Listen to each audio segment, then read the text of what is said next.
This is Lekki, Lagos, home to the affluent and well-to-do. Lekki is a place to be in Lagos, Nigeria. With thriving businesses, exclusive lifestyle, and expensive real estate, it's no wonder that this part of the megacity is home to multimillionaires, celebrities, and those with deep pockets.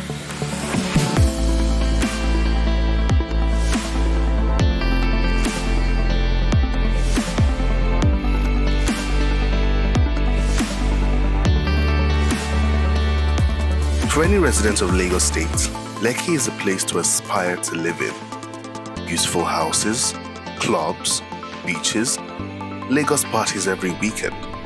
It is undeniably the heart of Lagos.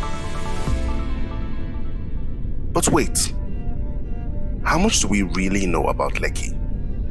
It hasn't always been glitz and glamour. As a matter of fact, its origin has been one of sorrow, tragedy, bloodshed, and even death. To get the full picture, let's rewind time a little and take a trip down the history books. We begin with Victoria Island, originally belonging to the Oniru royal family. The Lagos Development Board had acquired Victoria Island in 1948 and relocated the inhabitants to a nearby area called Maroko. After independence, this island blossomed into a commercial and business hub, and in the 1980s, the Lekki-Ape Expressway was built connecting Victoria Island to Egbe.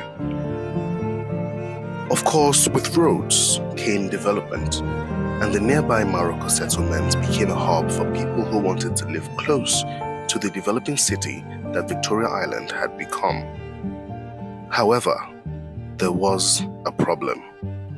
Maroko was in essence a wetland, a slum. The living conditions were unpleasant, and compared to the nearby Victoria Island, Maroko was an eyesore. The nearby residents had had enough, and a complaint was made to the military governor of the state, Raji Rasaki.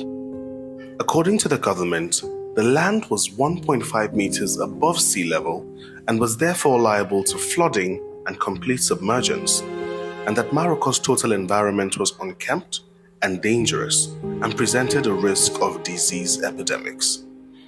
As far as the government was concerned, therefore, Maroko was cleared in the overriding public interest and to give room for good planning so as to make life more pleasant, safe and convenient for those evicted. In the first week of July 1990, the residents of Maroko woke up to a radio broadcast by the government. They were being evicted.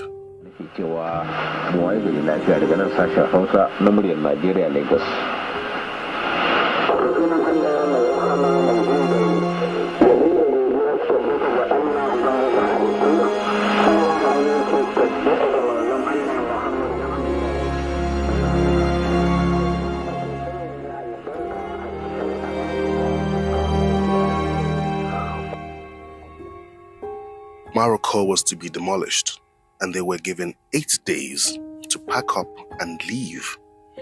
These were people who had families, who had built houses and businesses, and all of that was to be destroyed.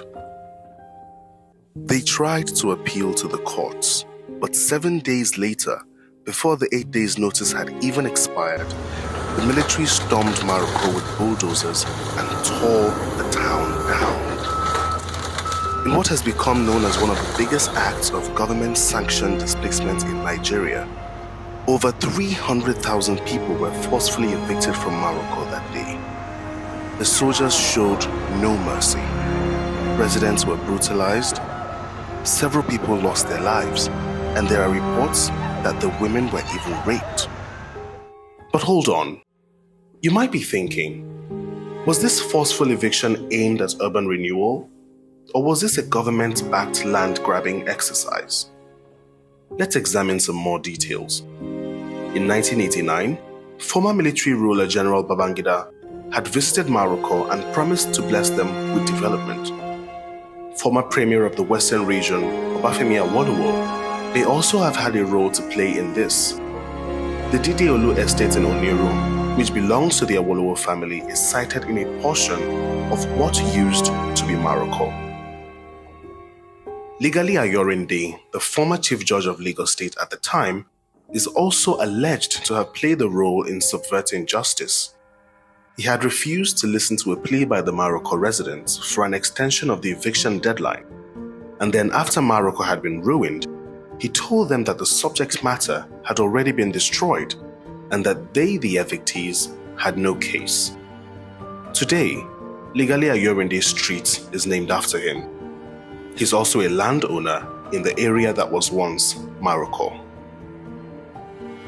The Oniru and Elegushi royal families of Lagos State are also alleged to be beneficiaries of the forceful eviction.